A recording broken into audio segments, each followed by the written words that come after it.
All right. Welcome one, welcome all to the Off the Rails Sports Podcast. It is beautiful Monday, April 21st. Oh man, sometimes I got to look at the dates. I get them all confused. It was a good weekend in sports, my friends. A lot going on. Let's try and get you up to date so you can act like you actually watch some of that stuff instead of going to Home Depot and Bed Bath & Beyond, right? Like Will Ferrell. All right, first of all, if you could though, hit the like and subscribe. It means a lot to us. And let's start out with probably the thing everybody really wants to talk about is golf.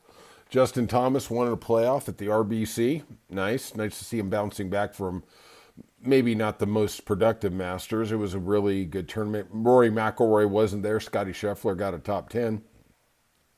Just didn't look the same. You know, he's just had one of those years. I don't know what it is.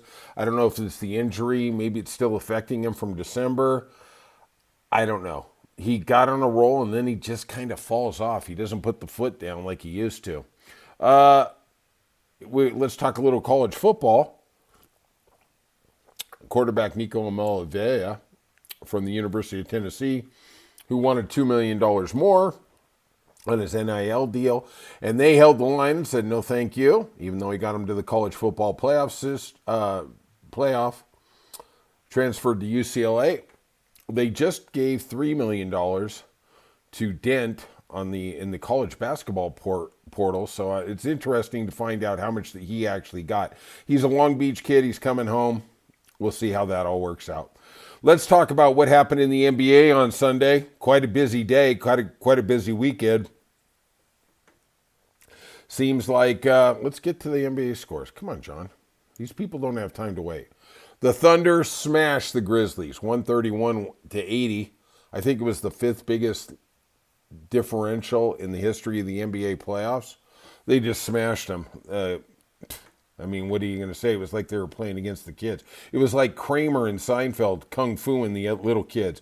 Celtics pretty much just cruised against the Magic, 103-86. Cavaliers, 121 over the Heat, 100. In the game that was actually entertaining for a while, the Warriors, 95, the Rockets, 85, took home court advantage. Steph Curry, just magnificent like always. 31 points, 6 rebounds. Segun for Houston, 26, 9, and 3. Then 3 were steals. You know, the problem is Houston is a bunch of young guys. They are ready to go. They just, and you know, I have them to win the title. Obviously, that ticket might as well just, you know, use it for window dressing. They just don't have somebody to score in the clutch. It's not Green. It's not Thompson. It's not Segun. I don't know. It's just, they're missing it. And I feel bad because they are such a good team. Ime has really got a really good team there. They're just missing that one guy, and maybe that's Kevin Durant here in the offseason. I don't know. I don't know how you absorb his $55 million into the salary cap, but they're smarter than me. Let's talk about what went on this weekend in hockey. Hopefully we'll have Brother Scott on here today, and we'll be able to talk about it. On Sunday, we had the Hurricanes beat the Devils 4-1. Maple Leafs crushed the Senators 6-2. Golden Knights beat the Wild 4-2. And this was really a heartbreaker. The over-under was 5.5. And that's for anybody who's not really savvy in the world of betting. That's the total number of goals for both teams, right? And it was 3-2, and literally less than 1/10 of 1 second they scored an empty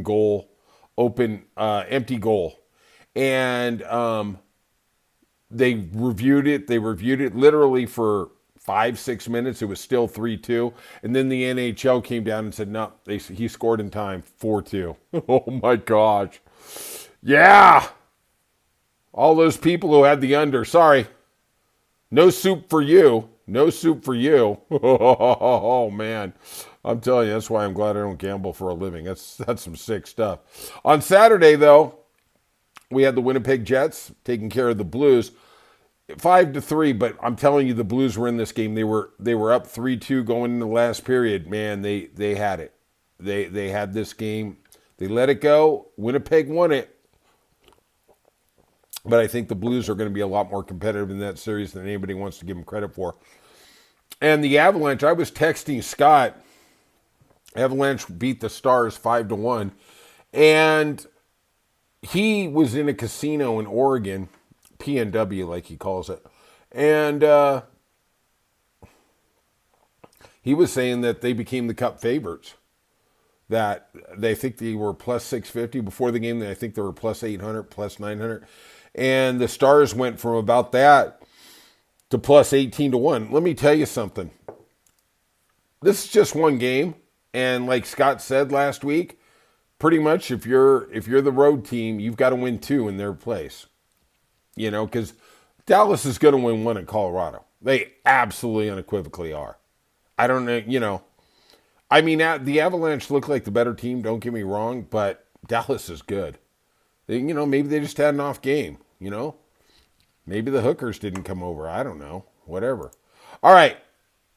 Let's get to baseball. Hopefully we'll have Brian today. Hopefully I don't screw that up again. The Red Sox, of course, could not sweep anybody. So they had to lose the third game. It's actually a 4-game series. We got the Boston Marathon going tomorrow, or today actually. So they always have an early game before the marathon. White Sox won 8-4. The Reds, man, they got the 3 touchdowns and a field goal, 24-2 over the Orioles. You know, it's just one game. What are you going to do? Orioles are 9-12. I know it's not time to worry, but that's not good. Guardians, they're 12-9. They're their usual really, really solid self. They beat the Pirates 5-4. Pirates are off to an 8-15 start, and you really have to wonder why they didn't get anybody in free agency. I think they spent less than $19 million, which is like picking up the check at the Four Seasons. If I'm a Pirates fan, you had Skeens, you know, are you really relying on McCutchen to carry you? I mean, the guy's had a really great career, MVP. He ain't that guy anymore. You know, you got to give the fans faith. You got to give them something. Marlins beat the Phillies 7-5. Marlins are a respectable 9-12. It seems like every week I see them, they lose, or every day. But you know, they're still 9-12. Phillies are 13-9. Braves finally got a win, 6-2. They're 8-13, and an interesting thing happened in the game. Ronald Acuna is out right now, rehabbing from an ACL assorted injury, whatever. He's on the IL. Kelenic for the Braves hit a scorcher today, and he thought it was a home run, and he ended up hitting the top of the fence, and he got thrown out at second. Okay? So MLB reporter Mark Bowman asked Snitker, the Braves manager, if he said anything to Kelenic, and Snitker sarcastically said, "Was I supposed to?" Well, let's go back in the time portal, because Acuna sure seems to think you should have, your best player. 6 years ago, he did the exact same thing, and Snitker yanked him out of the game. That's going to be a problem. I know. Let me tell you what's really a problem. When that stuff happens when you're losing. If you're winning, you can brush it off. Boys will be boys, you know, whatever, blah, blah, blah, kumbaya, whatever. But, wow, that was a home run. I'm just looking at the Yankees Rays game, and Boone got thrown out.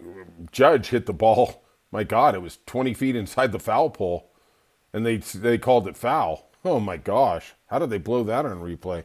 Oh, well. But getting back to the Braves situation, you know, your best player, he gets some status in the clubhouse. And it seems to me this is the kind of thing that boils over when you got a little thing going with Snitker. And maybe Snitker's over there saying, maybe you're ready to play. And Acuna saying, no, I'm not. And, you know, he has, I think, off the top of my head, like a 7-year, $100 million deal, which is nice. but he's vastly underpaid. We all know that. But he signed the contract. Not going to bitch about that. But he does have to look out for his own career. He does. And if he's not ready to play, he won't. It's just how it is. Dodgers took 2 or 3 from the Rangers, won another game. They could have easily swept this series. They lost a heartbreaker on Saturday night, 2-run jack in the ninth for a walk-off by the Rangers. Let's go through some more. The Mariners beat the Blue Jays 8-3. Both of them are 12-10. Royals finally got off the snide and beat the Tigers 4-3. They're 9-14. The Royals. They just something's missing. The Yankees won 4-0. They're 14-8. It's just weird to see them in Steinbrenner Stadium in Tampa, and they're the road team. The Mets won 7-4. They're 15-7. I didn't think they had the pitching to get there. They're the leader in the East. Brewers 14-1 over the Athletics. Athletics are 10-12. They're respectable this year. Brewers are 12-10. The D-backs got a win over the Cubs, 13-9. 3-2, excuse me. Their record is 13-9. Cubs are 14-10, playing really good baseball. Like I said, the Dodgers, they won 1-0. They're 16-7. 6-5, though, away from Dodger Stadium. Not too good. Rangers are 13-9, 10-3 at home. 2 of those losses, though, came to the Dodgers. Nationals beat the Rockies in the game nobody really cares about. Angels beat the Giants. Giants are 14-8, 10-6 away. They've had a huge part of their schedule away from home. I think they've only had 1 series at home so far. Angels won 5-4. Padres in the nightcap won 3-2 over the Astros. 16-6 for the Padres. They're leading the NL West. And the Rockies beat the Nationals in another game I could really care less about. All right. If you could, though, I know you care. So please hit that like and subscribe button. Hit the notifications and leave a comment. All right. We appreciate you, and we'll see you soon.